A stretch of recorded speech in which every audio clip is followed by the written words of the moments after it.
whenever I come and do these videos, everyone always looks so well and presented and all the rest of it, and I just look like a tramp all the time, right? So I've had enough of being the tramp in the videos.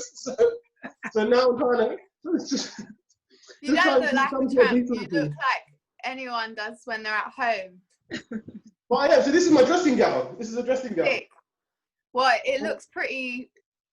I don't want to use the word pimpy, but yeah. I don't know. It was a gift years ago, but here's the honest truth as well. I'm sweating. It's so thick, right? I'm so hot. Doing it for the Zoom. You're doing it for the Zoom. For the Zoom. I told you I'm fed up of being the tramp. So yeah. I didn't think you looked like a tramp. Oh no, I do. But I like it. I literally love it. So why are you hiding it then? Because I always look. So I don't like. I'll go out on the street. Look, listen, I've done all my. W will tell you I've done all my videos like this. Like I don't really care. But normally other people come onto the videos and they look so much like you're coming. You look all glammed up. You've got your lipstick on, your hair's all done. Yeah, I did make an effort. So. I'm in my kitchen with my nonsense on the board. My fridge in the background. So I'm trying. I think I should make more effort. I even when I got myself, I even got a ring light. Just Stop. We got one over there. It's not on though because we got the daylight. No. I'm learning to be vain. Anyway, okay, I'm gonna leave you lot to do what you're doing, and I'm recording in the background. So have a good one. Cool. Thank you. Oh right, are we ready? Are we going? Yeah. Okay, cool. All right, so my special guest, and I'm definitely sweating, it's getting even hotter now. Right, my special guest, is it Inkra Debelle? Am I pronouncing it right? Yeah, that's right, cool. Inkra Debelle. Okay, I've got a habit of confidently pronouncing people's names wrong, so. Okay. So at least I got that on there. Inkra Debelle, it's a pleasure to finally have met you. Obviously, I've been hearing your music for a while, so it's a pleasure to actually have you here on a Zoom call. That's a nice backdrop. That's not your records, are they? Of course they're my records. Yeah? No, they're not. That's nice. They belong to Richard Pascoe. So he's got all his bits here. I'm actually jealous. I wish I had a collection like that. Really? Yeah, I don't. I started collecting records when they started becoming CDs, so yeah. But anyway. Right. Inkra Debelle, who are you for people that aren't familiar with your name and what it is that you do? I am a singer-songwriter. I'm from East London. I write all types of songs, but the songs I love singing are derived from R&B and soul, bit of pop, you know. So yeah, I'm a singer-songwriter. There you go. That's cool. Okay.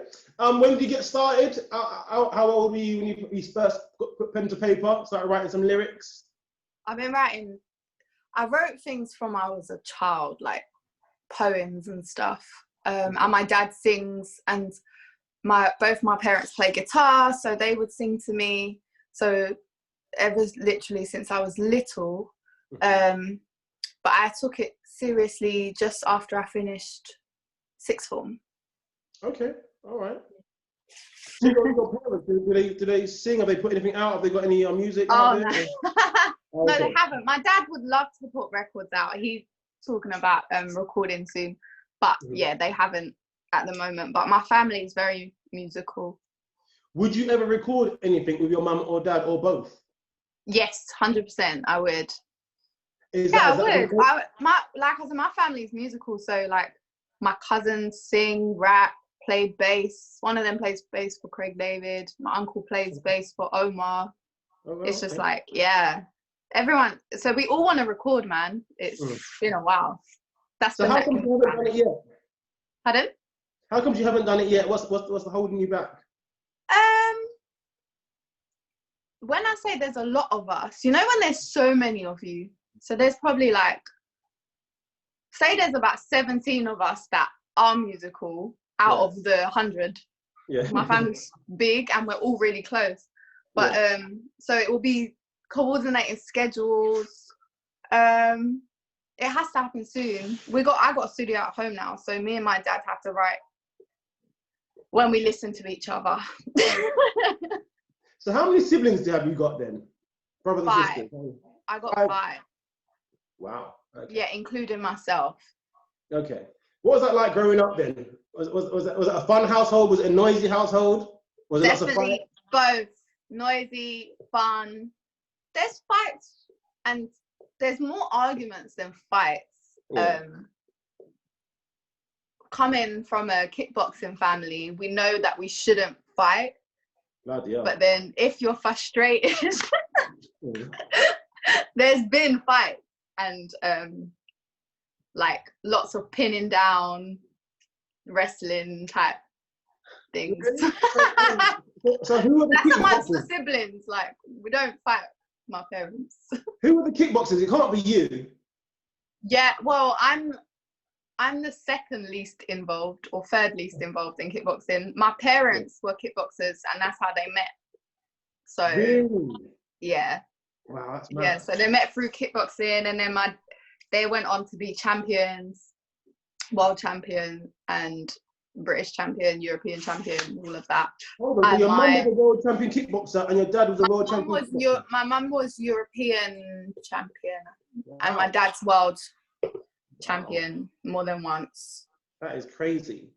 Yeah. Well, I'm thinking, when I was young and I used to get beaten for my misbehaviour, I'm so glad that my mum weren't a kickboxer because they would have been beaten. Oh yeah, my mum's worse than my dad for that. Like using her fighter skills when she was after us. No, but my brother's world champion as well. Really? Yeah. My sister got like I think a silver in Europeans? Yeah, they all fight around the world. But I haven't fought around the world. So how come you didn't take it seriously like they did? Why did you take it? Because I did gymnastics, horse riding, basketball. I did everything. Oh. So Okay.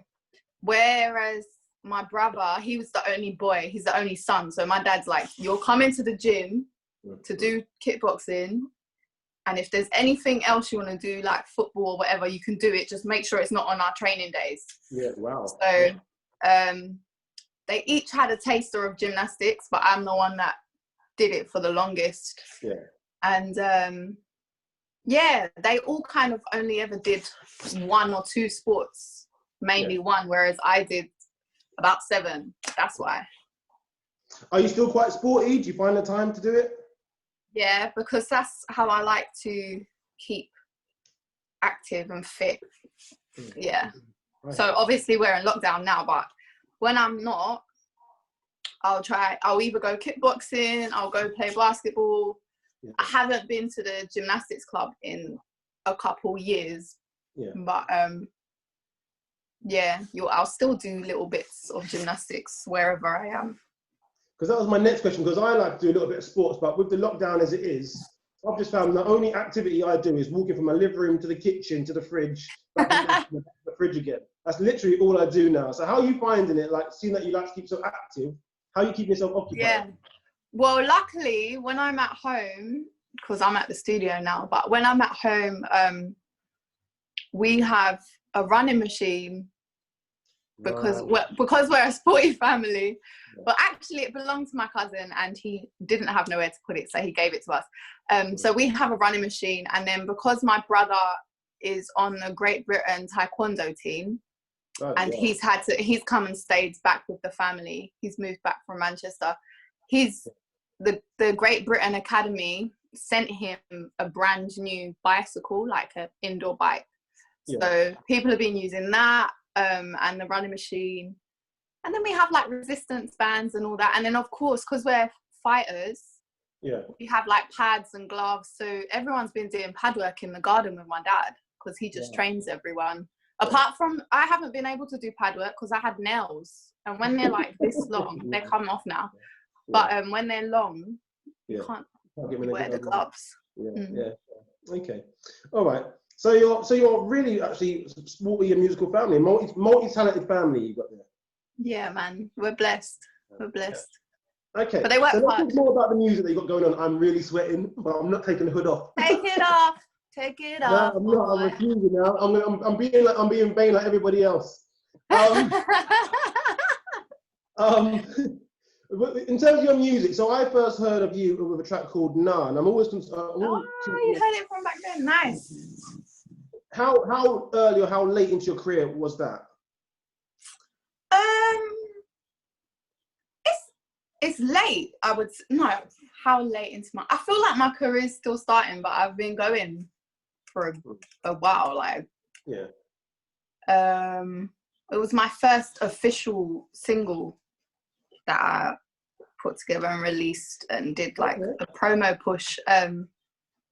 So over all these years, I've literally just been nurturing my craft because I would write songs to any style. And even though I'm still capable of that, I had to find ways of picking the style that I want to sing as an artist, because I can write pop songs in the style of whether it's Taylor Swift, Little Mix, or I can write songs in the style of Amy Winehouse or anyone really. And but I love R&B, so I had to separate the songwriter and artist to find my own sound. And that took a while. And then when I wrote a few songs, I did a project with a producer called Delirious, and I just got in the studio with him for 2 weeks, and I was like, listen, I want to make this amount of songs, let's go. And Nah was one of them. And we released that in last August. Last August, okay, cool, okay. Yeah. But you've released a couple of other songs as well. You've got Say No More. Say No More, yeah. That's with Delirious as well. Was that Delirious as well, was it? Yeah. Okay. You sampled, was it Twister from memory now? I can't remember. Is it Twister? Yeah, Twister and Kanye West. Yeah, okay. What made you use that sample for that track? That was Richard Pascoe, Richie P. he is a DJ, so he was one of the founders of Rampage. So he heard Say No More, the original, because there's an original track. That's what it is. Yeah. And he just hit me up one day and was like, listen to this. And I was like, oh my gosh. And he took my vocal and he put it on the track. So yeah, it was like a lovely surprise. Why that track? I should have been clear about the remix. Why that track? Why did he decide to sample that remix? Does that bring back memories, or was that his decision that he thought you suited that sound? Why that? It just fit. Yeah, it just fit, and it's a banging track. I grew up with that song, but I don't know. Why else? He's over there. It was the bounce. It was the bounce of the track. The bounce. Oh, fair enough. No, I thought maybe it brought back like memories from a time in your life that you really enjoyed or something. But no, I get that. I mean, it does, but I never told him to do it, so he just went with his with his ears. Okay. Do you like it? Lavelle London. Yes. Okay. What's that track? What's it about? Tell me about this music. As You Are. So the track I got with Lavelle London, is called As You Are. And when I used to go to the studio with Lavelle, I would just roll up in like basketball shorts and a t-shirt, and then that inspired him of the concept of like, he likes when girls come as they are. Like a lot of men talk about girls being natural and all of that. So that's where the song was inspired, and we just made up the rest, if you know what I mean. We just sang, and it's about not having to dress up too much. Just come as you are. Come see me. Come as you are. Yeah. So okay, fair enough. All right. How did you meet up with Lavelle London? I met Lavelle London in Camden at a gig, one of the Sick a Bit gigs. Yeah, he was on stage. In fact, he saw me on stage at another Sick a Bit gig in Shoreditch. But I didn't. We spoke, but I didn't remember that we spoke. So then the next time I saw him, I was like, I want to work with you. You're sick. And he told me that he had spoken to me before. And then we went in the studio and we started one idea, and then I kept calling him like, can we finish this? Can we finish this? Can we get in studio again? And then we went back in, worked on that track, and then we wrote As You Are. And I used to just be on his case, like, can I come back? Can I come back? So, yeah. Fair enough. So that's it. So you got that new one out at the moment. With 2020 being completely written off, basically, what is it that you aim? What is it? Or is there anything that you aim to do before like the end of the year, as much as you can? I just want to get more and more music out there, you know, because and that will be the answer for so many artists.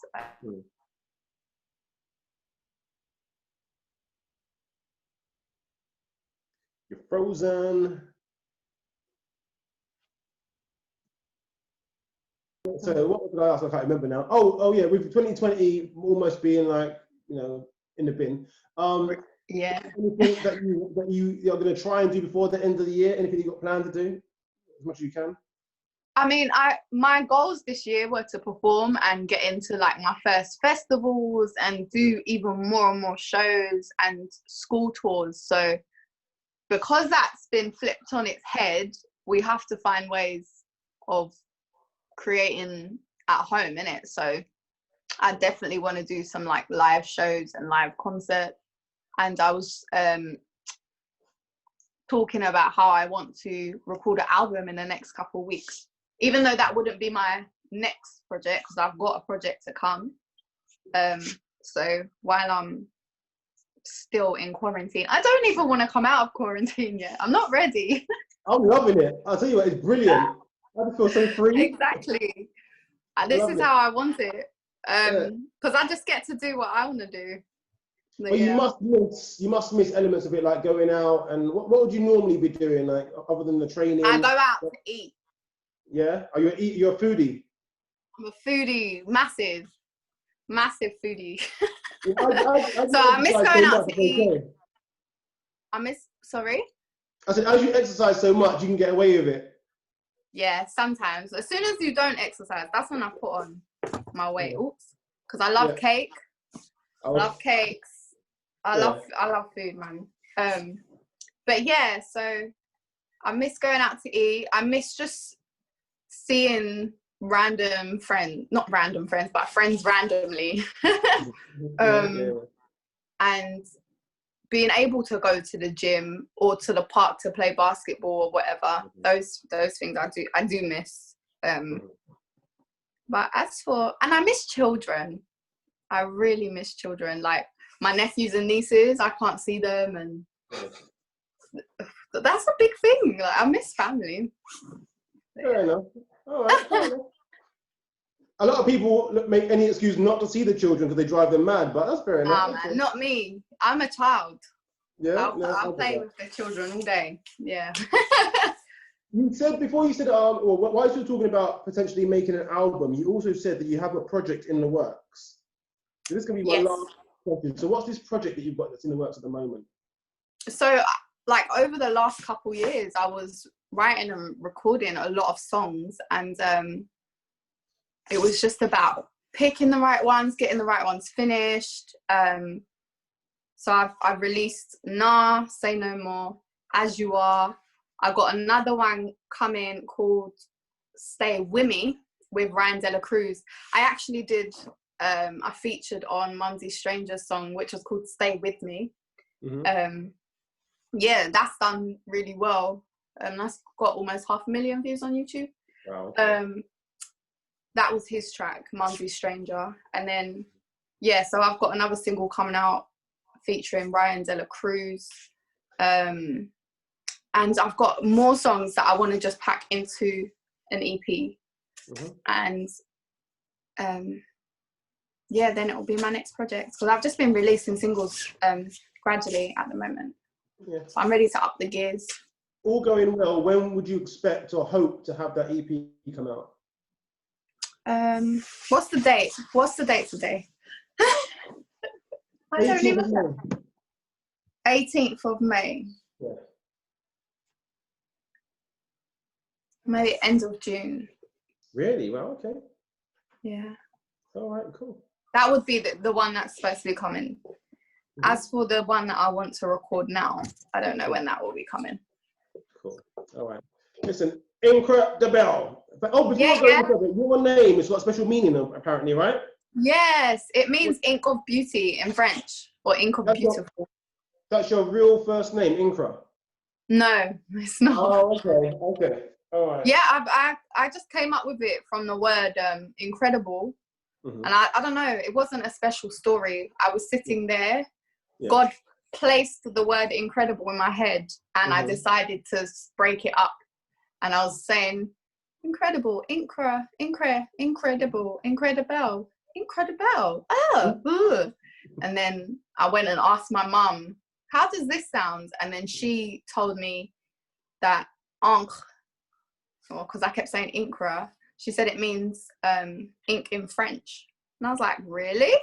And then I know that belle is beautiful, and I know that de is of in French, and that's the name.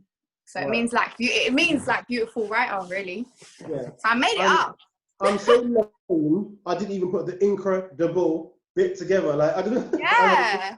I didn't know. I've just learned. I leave. I'm so fidgety. Sorry. I leave people to discover that bit for themselves, because I feel funny calling myself incredible. I know I feel so stupid because it's so easy and I missed it, but there you go. At least I learned it today. Yes, exactly. But yeah, it means ink of beauty as well. So there you go. Miss Incredible, Inkra Debelle, thank you very much for your time. Listen, we'll catch up soon. Thank you for having me. Thank you, Lukan. Take care. All right. Bye-bye. Take care. Bye.